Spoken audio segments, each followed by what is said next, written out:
This week, BlackBerry Q4 earnings, a Google Watch, and a very exciting acquisition. This is the Mobile Nation's Monday Brief.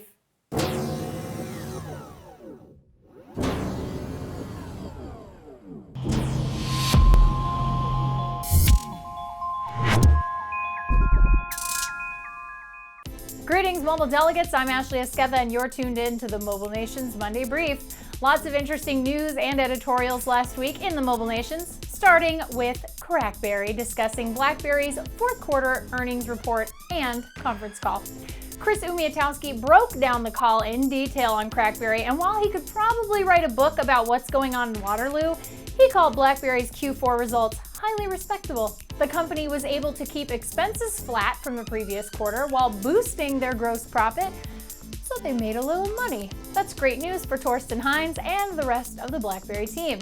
Their cash performance was great too, especially considering their restructuring costs and the build-up to the BlackBerry 10 launch. They also mentioned that 55% of BlackBerry Z10 buyers came from other platforms, which is a very good thing, but keep in mind that also likely includes CrackBerry addicts upgrading from BB6 and 7 to BB10. There's a lot of promise in BlackBerry's most recent numbers, and that's a big change from the death knell analysts were predicting this time last year. Hit up crackberry.com to check out the full article.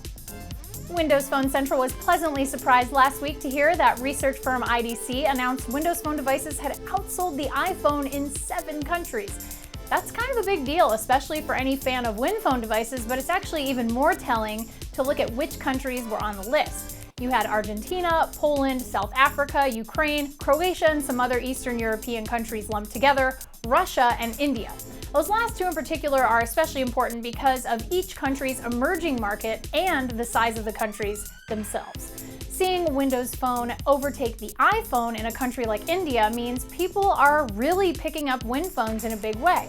Emerging markets are a huge part of new smartphone user base, and this is really good news for Microsoft, who was hoping to grab a slice of that pie to help bolster lower sales in bigger, more established markets, or at least until they could get a foothold.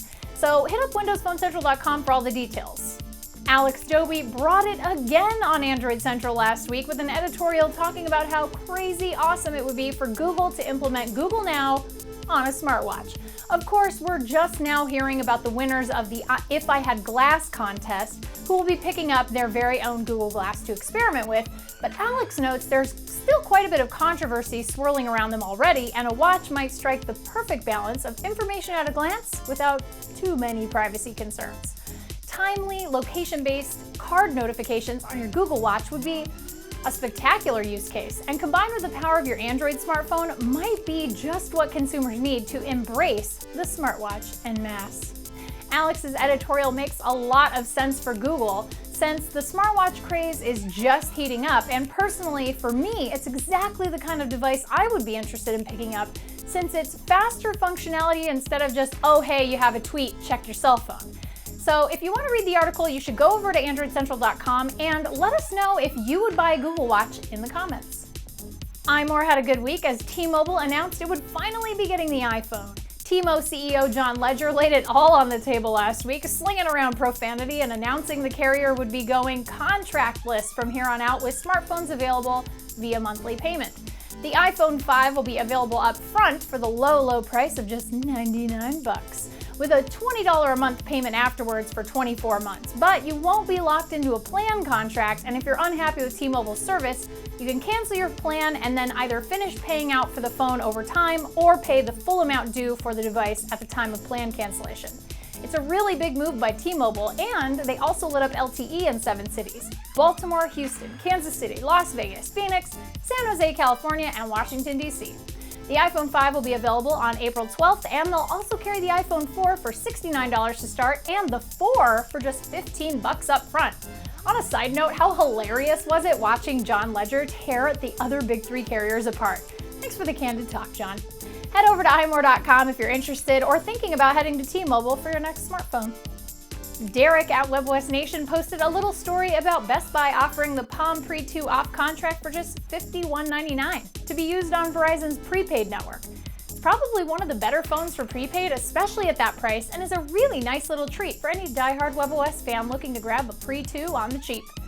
Lastly, and even more exciting, I am thrilled to announce the Monday Brief has been acquired by Hewlett-Packard. Their CEO has pledged to double down on our show. What is this? Canceled? Ceasing production immediately? No more shows will be made? Are they even going to let us finish this?